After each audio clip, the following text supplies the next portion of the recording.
Mira, la Unión Europea es un desastre burocrático y además en este momento de pandemia hemos visto, ¿no? Además un repliegue nacional, ¿no?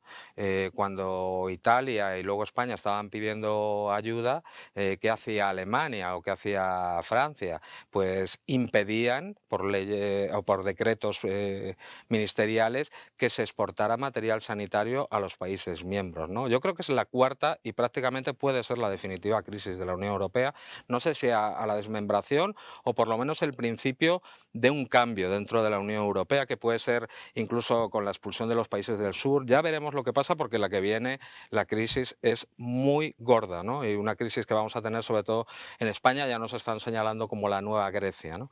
El problema es que la Unión Europea, mira, el primer problema que tuvo fue Grecia. Ahí se rompió la idea esa de la solidaridad entre Estados, ¿no? No era una federación realmente la Unión Europea.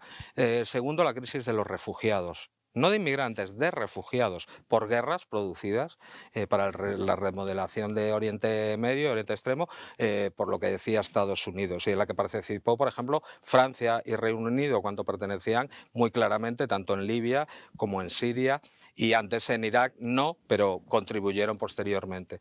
Y la tercera crisis podemos hablar realmente del Brexit. Ya no es una unidad, se puede ir alguien y se puede ir y le puede ir bien, porque de hecho Reino Unido ha invertido sin problemas, ha inyectado desde su banco central y la economía va mucho mejor que la economía europea. Y la cuarta ha sido eso. Hemos visto en Italia y en España aviones chinos. Hemos visto militares rusos con militares italianos y hemos visto brigadas cubanas en Italia. Eso no se va a olvidar. Italia es un país que está muy perdido para el europeísmo. España va empezando tímidamente y éramos los países más europeístas, ¿no? O europeístas. Entonces yo creo que la ciudadanía está viendo que esto no sirve de nada, porque además se han aprobado unas ayudas, en teoría, que todavía no se han aplicado, que los países ricos quieren bloquear, o sea, un semiparaíso fiscal como es Holanda, ¿no? Luxemburgo, esos países pequeños, mandando sobre economías España, que puede ser la cuarta economía, aunque muy mal diseñada. Entonces, el problema grande es que eso va calando, ¿no? Porque además esas ayudas no son transferencias, como se haría en un país. Si una zona está mal, el gobierno central hace transferencias, no, es que vienen todas condicionadas. Unas va a haber que devolverlas y hay que recordar que estamos al 100% del Producto Interior Bruto en la deuda externa, pagamos en torno a los 38.000 millones de euros de intereses cada año, y además constitucionalizada por la reforma del artículo 135, es decir, hay que pagar esos intereses por encima de la salud y de la educación. Si estas ayudas las tenemos que devolver, nos podemos ir al 110, al 130% de deuda externa, cuando empezamos la crisis con un 25%. O sea, es alucinante, ¿no? Justo te iba a preguntar sobre el fondo de recuperación que han aprobado en julio, pero ahora que ya están diciendo, Alemania está diciendo que lo van a retrasar. Primero los países frugales, ahora Hungría y Polonia, y al fin no sabemos Y además yo me cuándo. niego a llamarlo países frugales, porque realmente cuando hablan de Holanda como país frugal, un país que tiene a punto de quebrarse su seguridad social, que vive prácticamente también sus bancos, tienen mucho relación con la crisis bancaria y del ladrillo y la burbuja inmobiliaria en España, entonces llamarlos frugales no, yo los llamaría egoístas o del centro alemán, porque la Unión Europea funciona. Alemania ha invertido 2 billones de euros. Alemania en su propia economía. Y nosotros, los países del sur, los países que nos obligaron a desindustrializarnos, a abandonar la pesca, éramos la segunda flota después de Japón, abandonar prácticamente, tenemos un terreno maravilloso para la agricultura, abandonar, mira, con las sanciones a Rusia perdimos casi 40.000 puestos de trabajo. Por lo tanto, yo creo que se le va a ver las costuras a la Unión Europea y no sé lo que va a pasar, porque si no nos ayudan, sin intereses, no vamos a salir. Pero hay una posibilidad de un enfoque ese común, de que se pueda armonizar las medidas frente al coronavirus o los fondos, eres pesimista. Sí, estamos viendo que no, porque yo, además, bueno, tuve ese privilegio de servir a mis votantes siendo diputado del Parlamento Europeo durante 5 años y desarrollando responsabilidades importantes, y vi la inoperancia de la Unión Europea a todos los niveles. O sea, realmente la política exterior no existe. Está supeditada además mucho a Estados Unidos, y los propios países, pues, que es algo que yo prefiero, ¿no? Porque yo estoy de acuerdo con una integración regional de Europa, pero no una desintegración, que es lo que a mí me parece, ¿no? Porque no somos iguales. Alemania tiene mayor representación en todos los lugares y además hay lugares opacos a la votación, ¿no? Ciudadana, como el Banco Central Europeo o los mecanismos de estabilidad, etcétera, etcétera. Entonces me gustaría algo, pero que no perdiéramos soberanía a los estados. A España nos han quitado. La moneda única ha sido una locura. Si se hablaba de una moneda común y mantener una moneda común para el comercio interno dentro de la Unión Europea y las monedas nacionales, y a España lo único que le quedaba era cuando teníamos periodos de inflación o crisis, la devaluación monetaria. ¿Y ahora qué tenemos? La devaluación social. Es lo único que nos queda porque las grandes políticas macroeconómicas las decide Europa. Los eurócratas, podríamos decir. Hablando de Europa y de su política internacional, tú como exmiembro del Parlamento Europeo vi que siempre abogabas por una buena vecindad con otros países, en particular con Rusia.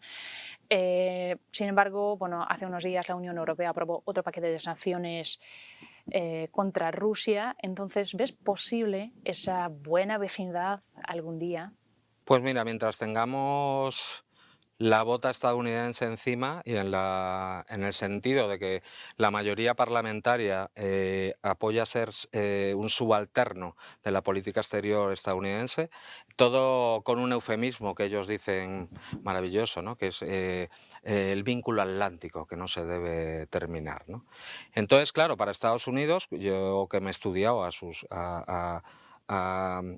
diseñadores de las estrategias de política exterior, lo que no se puede producir de ninguna manera es una unión euroasiática, es decir, integrar a Rusia en el espacio común europeo, algo que, por ejemplo, De Gaulle, que era de derechas, presidente francés, quería, ¿no? Quería una Unión Europea, Lisboa a Vladivostok. Y todo lo que tiene que ver con las demás cosas, las sanciones, que además tengo que decir que son ilegales según el derecho internacional, porque el único que lo que dictan las leyes y disposiciones del derecho internacional que puede dictar sanciones es el Consejo de Seguridad de Naciones Unidas. Son medidas coercitivas unilaterales, ¿no?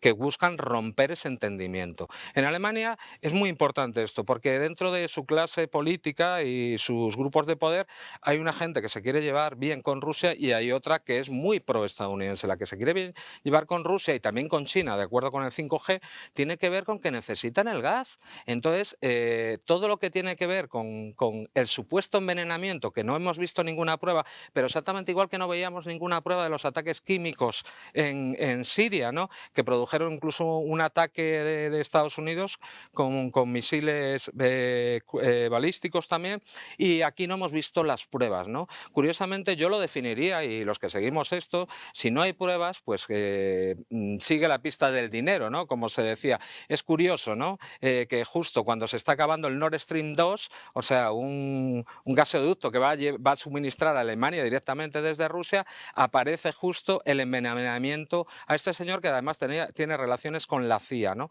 Entonces, no hemos visto pruebas. Para mí es un ataque de falsa bandera para romper e intentar que la Unión Europea impida el establecimiento del Nord Stream 2, que daría, pues, a Alemania, frente al gas licuado que nos está metiendo Estados Unidos, tendría un acceso mucho más barato y podría desarrollarse muchísimo más. Es que aparte de no presentar ninguna pruebas, llegamos a un punto cuando la presidenta de la Comisión Europea afirma que la colaboración geopolítica con el actual gobierno ruso no está funcionando.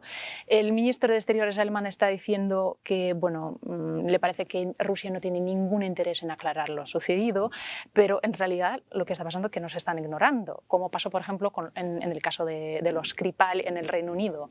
Pasó justamente lo mismo. Entonces, ¿en qué puede desembocar esa situación? Bueno, yo creo que es un pulso, ¿no? Y antes hablaba de esas dos almas que tiene Alemania. Yo creo que Angela Merkel sí tiene mucho interés en que salga adelante el Nord Stream 2 y las relaciones con Rusia, pero vemos que la presidenta de la Comisión no, o sea, vemos esa batalla. Yo espero, por lo que le interesa a Alemania, que esto sea fuegos de artificio. O sea, además, Rusia le han afectado mucho las sanciones, pero también ha aprendido a convivir con esas sanciones. De hecho, ha diversificado su economía, ¿no? Por lo tanto, yo espero que sea pues lo que hacen siempre. Lo que temo es que haya más provocaciones de este tipo, ¿no? Porque además, desde cualquier analista geopolítico, el gobierno de Putin no tendría ningún interés en envenenar a esa persona que no representa prácticamente a nadie, que tiene más proyección en Occidente que en la propia Rusia. Es que sería una locura, aunque lo quisiera hacer, demos por hecho que lo quisiera hacer, no le reportaría ningún interés al gobierno ruso. Y un momento además que Estados Unidos está en retroceso, que China le va ganando, en la pandemia la ha ganado absolutamente, ya está volviendo a crecer China económicamente, le ha ganado en el 5G, le ha ganado en su expansión por la nueva ruta de la seda que se está implementando.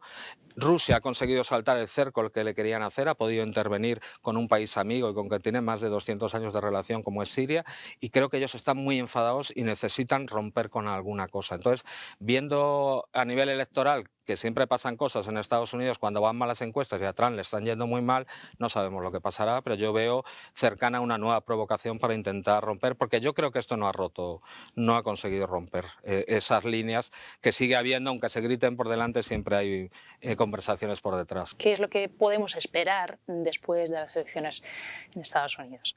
La decisión de cambiar por ejemplo, la defensa estadounidense hacia el eje Asia-Pacífico para contener a China y desechar Europa para dárselo a los países europeos que sus capacidades militares contengan a Rusia por medio de la OTAN, eso no lo va a cambiar nadie. O sea, eso es una política de Estado que ha mantenido. Todos pensábamos cuando ganó Trump que yo era la idea que tenía, ¿no? Que iba a rebajar la tensión con Rusia para dedicarse a China, que es un gran competidor. Los grandes poderes no le dejaron, ¿no? Y a día de hoy no lo va a hacer. Entonces, yo creo que ni Biden, incluso los demócratas son mucho más agresivos contra China, contra Oriente Medio, contra Rusia, que lo han sido los republicanos, ¿no? Por lo menos lo que ha sido Trump, ¿no? Entonces, pero no va a cambiar nada. O sea, Estados Unidos tiene que contener a China, eso lo han decidido, y a Rusia como... eh, ellos temblaron cuando surgieron los BRICS, temblaron, porque fue la primera vez, coño, las economías más importantes del mundo, ¿no? Como Brasil, como India, como China, como Rusia, Sudáfrica, ¿no? Han conseguido reconducir algunas cosas, como Brasil, etcétera, etcétera. Pero yo creo que ante eso no pueden dejar de presionar, ¿no? En la India con Pakistán, a Rusia con todo lo que le rodea y todas las sanciones, a China exactamente lo mismo, incluso deteniendo a la hija del presidente de Haiwei, ¿no? O sea, que llegan a unos niveles, por lo tanto, no va a cambiar nada, no va a cambiar nada. Si yo me acuerdo cuando Hillary Clinton, cuando estaba Obama fue el presidente que realizó más intervenciones militares por medio de drones, o sea, miles y miles de muertos firmados por un decreto todos los martes, ¿no? Entonces, en ese sentido, la gente aquí juega mucho, ¿no? Los llamados progresistas, va a ser mejor en lo exterior, en la puesta en escena, ¿no? Porque es verdad que Trump es una persona que parece un poco desequilibrada, ¿no? Y ególatra, etcétera, etcétera. Pero Biden es de la derecha más recalcitrante del Partido Demócrata. O sea, incluso acusaba a Trump de no ser suficientemente invasivo o contra Venezuela, por ejemplo. O sea, era increíble, ¿no? O sea, que no va a cambiar nada. En política exterior no. Ojalá llegara alguna vez algún presidente estadounidense que entendiera, ¿no? El despliegue el declive. Como dices, no pueden dejar de presionar, pero aparte de la presión política se añade la presión mediática y quería preguntarte qué opinas sobre la marca que pusieron en las redes sociales a los medios rusos que son afiliados al gobierno, solo RT Sputnik, mientras que ni la BBC ni la televisión española nadie la tiene. ¿Es justo? No, claro que no es justo.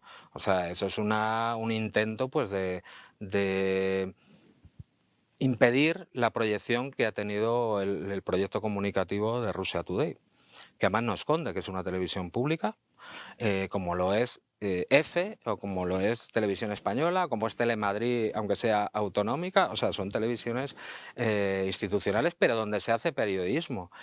Yo viví momentos dramáticos en la Comisión de Asuntos Exteriores y en el Pleno del Parlamento cuando se aprobó, con la anuencia del Partido Socialista o del Grupo Socialista, una una resolución que comparaba a Rusia con el Estado Islámico en cuestión de propaganda, o sea, con el Daesh, lo cual era una locura.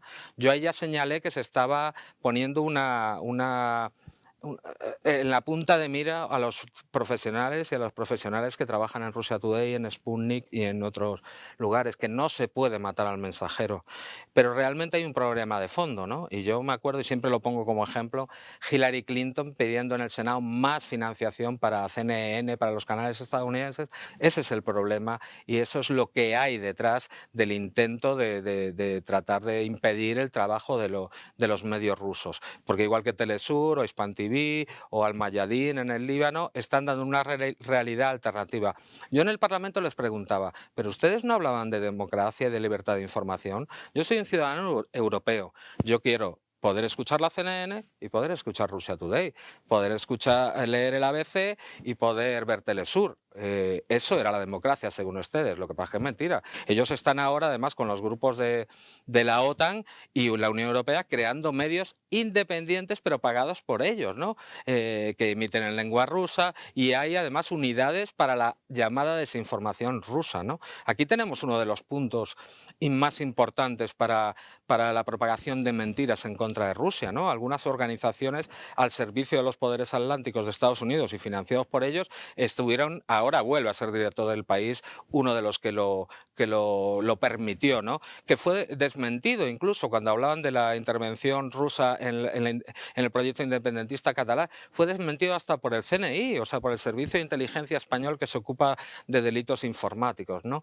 Hay ese miedo, porque van perdiendo la batalla informativa, afortunadamente. Javier, muchas gracias.